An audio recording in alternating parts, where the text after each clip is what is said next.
morning with another episode with podcast BuFahad. Today with a very dear guest, a mother, a wife, a marketing professional with 12 years experience,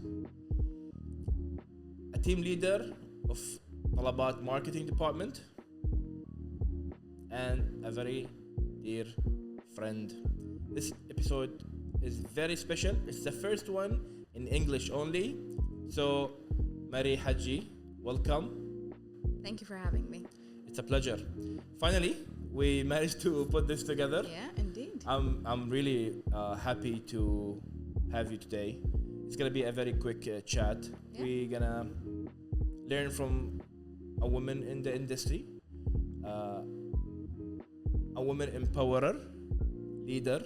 Appreciate it. You have gone through a lot in Doha and outside. You have a vast experience with several international brands that I think marketeer like me and professionals in the industry would really love to hear your opinion and what have you had to go through and learn and sacrifice to be where you are today. So let's get right into it, Mary. Can you tell us about what led you into the journey of marketing and what did it take to be at the position you are at right now? Thanks for asking. I've always been passionate about storytelling and connecting with people growing up, and it naturally drew me to marketing. Marketing is about understanding customers' behavior, what they want, and the needs that they like. And that riddle, or trying to resolve that riddle, has always been something that I sit down and do it. Growing up, also, puzzling was something that I enjoyed a lot. So I'm looking at this from a bigger, wider picture where I actually want to solve consumers' needs and wants. But yeah, this is why one of the reasons why we're here where we are. I started my career 12 years ago, and at least 10 years in Qatar for sure. Today, as a marketing director at Talabat, not only it's all about campaigns for me, but it's also about leading a dynamic team. I have a wonderful team that actually drive this with me, so I really cannot take all the credit for being where I am today. Okay, that's good start for today's chat. But with this ever-evolving industry, especially here in Qatar, in such a market, what keeps you motivated to do what you are doing on daily basis? There's a vast reasons, to be quite honest. There isn't one particular one. But I think the change of trends every single day, and how actually marketing is evolving and how digital is evolving every single day, is what really keeps us on our toes. Influencer behaviors, trying to build brands, campaigns, and so on. It is, to be quite honest, a driver, and it keeps us on our toes. And today, with a dozen years of experience in the marketing, now in the beginning, more than now, yeah, the market was more male dominant. Yeah. Perhaps now it's a bit more stabilized, but yeah. How did you go through that journey from one position to another, yeah. to a director level, as a woman in this market? I don't want to say I've really cracked it, to be quite honest, because I haven't, and it's still a process, but the quote-unquote male-dominated position is something that is still, for a lot of women, hard to get to. We're usually underrepresented. I hope nobody actually who's watching this shoots me later on, but in a country on this side of the world, we do have to prove ourselves 10 times harder, whether it's actually being persistent on our answers or directions or strategies. On another side, I believe that women together need to be helping each other to get to where they are. Whether it's your mother supporting you, your sister supporting you, or actually a leader or a mentor that you have who's also a female. I was very fortunate, to be quite honest, to be around a lot of women in my life, especially my sisters, that always reminded me to continue going and to actually stand my ground. So, yeah. Okay, so I'm going to come back to your sisters later in the conversation, Yeah, please and do. a bit more specific questions. But let me take the conversation to a more maybe simpler questions that we see all over the place when you talk about conversations, interviews, or podcasts about business and life. But it's really always interesting to see people's perspective on this. And I would really like to know, how do you balance between your life and your work responsibilities, given you are a mother, wife, and a great friend? Thank you, Ahmed. Whoever's out there that has the answer, please give me a call because it's not an easy process, to be quite honest. I do have a little one, but I also need to be a wife, but most importantly, take care of myself. Because if I don't do that, I won't even have the ability to being a good wife and a good mother. So it is a work in progress. But I also believe a supportive husband is important in all of this. I did build a dynamic in my household that, after 5 p.m. and I finish work and I get home, it's my full-time job. As crazy as this sounds, my 9 to 5 is only a part-time job. It's not a full-time job. My full-time starts actually from 5 p.m. onwards and weekends too. So I like that. We're still trying to get there. So it actually takes a village to become a good mother and a supportive husband to also build my career too. Let me take it a bit personal here before we come back to the professional side. Okay, let's go for it. You said you like to take care of yourself. Yeah. What would be your 3 top choices if today you are, overwhelmed, tired, exhausted? What would be your top 3 on the list to just, relax, sit, kick back, and get back your energy? What would you do? I do enjoy Pilates. Okay. An hour in Pilates feels like a whole day by myself. So I enjoy doing Pilates at least 3 to 4 times a week. Beach. I love the sea. I enjoy it so much. Our holidays, majority of the time, is literally just flip-flops, shorts, and sea. And a coconut, of course. Last but not least is honestly just relaxing and staying home and doing nothing, right? We need a bit of that. We need to lounge around the house, and I'll get my husband to probably take my child to the play area while I do that. So, yeah. Okay. Back to professional life, and let's talk about serious stuff. Campaigns that has been really milestones that are successful for you, and why do you think it resonated well and did well for you and the brands you worked with, etc.? One of the amazing campaigns, or actually memorable one for me, was the World Cup campaign for 2 reasons. One side of it was successful. To be part of such an event and create a campaign around it was amazing. I remember being in one of the fan zones and hearing the song that we did, and it actually put a smile on my face, and I remember my daughter dancing to it too. So it was really, really exciting. Second part of it was, during that time, my child was only 6 months old, and I kind of had to take her with me to work. Speaking of the World Cup campaign that you have done with Talabat, it actually brings me directly to my next questions, which is how the marketing industry in Qatar and the GCC region differ from elsewhere. Quite interesting that you asked this question. The marketing in the GCC is actually rapidly moving fast. What interests me a lot is that there is a coexistence between tradition and innovation. So, for example, international events being hosted in Qatar, Saudi Arabia, or Dubai, you see that even though they're inviting a lot of international people, they still have that value of keeping tradition. It's quite interesting because they're showing a bit more of their taste to the Western world.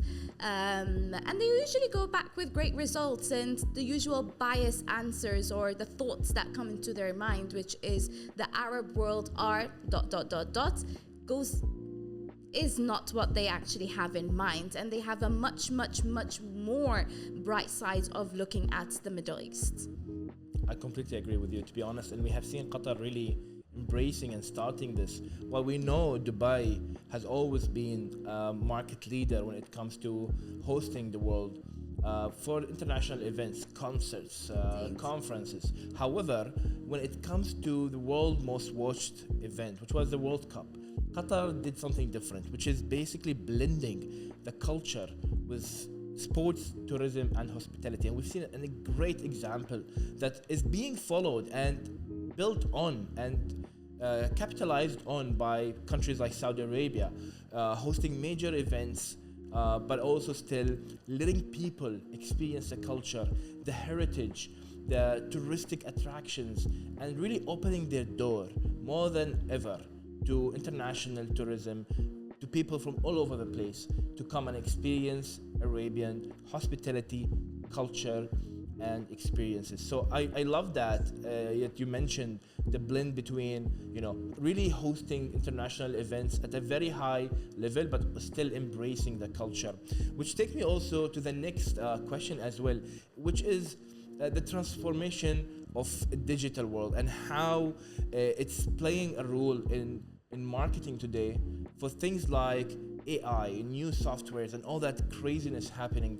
How do you stay up to date, and how does that transform the industry? To be quite honest, we've realized today digital more than ever is actually an important channel to speak to consumers. Despite their attention span decreasing more and more and more, we are looking at ways to integrate AI with our day-to-day work, whether that is content creating, where that is actually utilizing it to speaking to customer service or replying back to customers through DMs. We are getting there, I believe. It is a scary part, I'm not gonna lie, because it feels like our work wouldn't be important. But one thing I can assure you is that humanization and personalization is something that's gonna grow into AI, and it's actually gonna make us focus more on strategizing and planning more. Speaking of AI, how do you see the industry's future being shaped with these new technologies and expedited growth? In the next 5 years, I see personalization into AI, where it's actually more refined into understanding consumers' needs. One more thing will be sustainability for sure. Interesting. So, a lot of major focuses, or a lot of actually consumers want to know how brands are actually focusing more into environmental responsibilities. How are we reducing, let's say when it comes to riders, how are the bikes going to be a bit more electric? What are we thinking ahead? So for sure to be where you are today and to have your focus, energy, mental strength at the current position you are at, there must be somebody who has been pivotal in your personal growth, professional growth. So who they are, what they have done, how did their mentorship influence you on a personal level and a professional level? I'll start with a quote and then tell you who the person is. Okay, The interesting. quote goes, "Don't ever underestimate a shy, mousy woman." Okay. Can you explain Angela that? Merkel. Angela Merkel has been a chancellor for Germany for the past 16 years. Her aura and her walk through the room actually changed my mindset completely in understanding how I should be handling myself in a workspace. Professionalism is there. Holding herself high above everyone else. She usually takes things calmly. And a lot of time, especially as a woman, there's two things you're looked at in my sense, two things to be quite honest. One, am I able to work on this project? Do I have the capability to do it?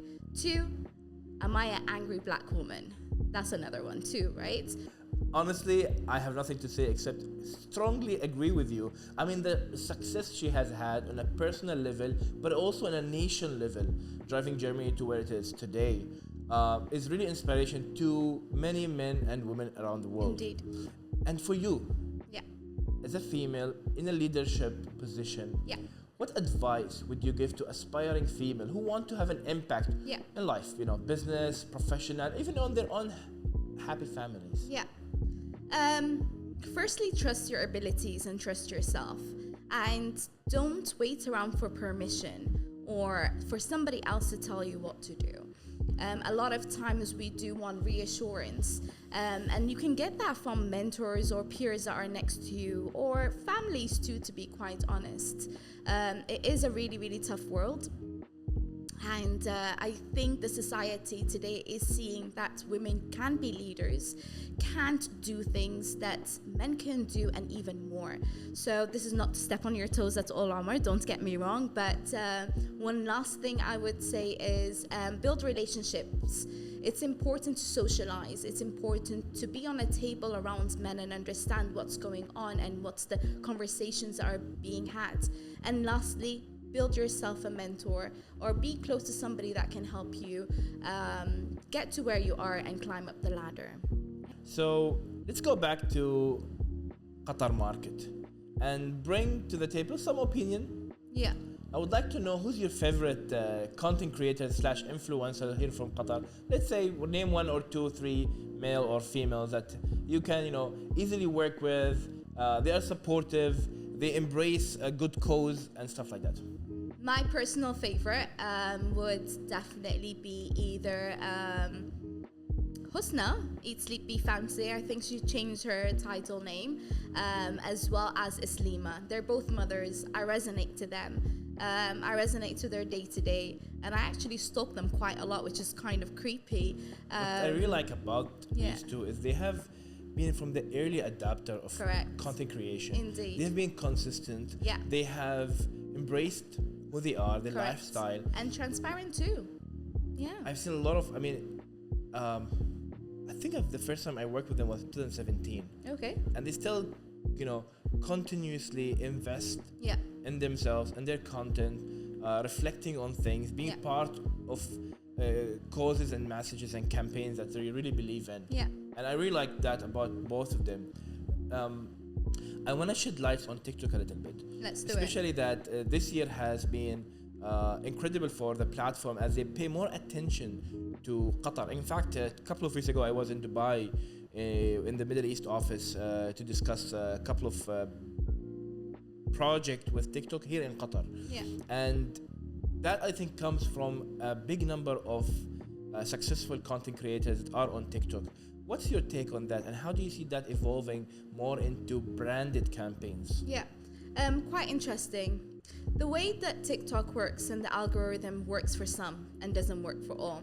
Some content creators could be super popular on TikTok. However, on Instagram, they don't have that much followers.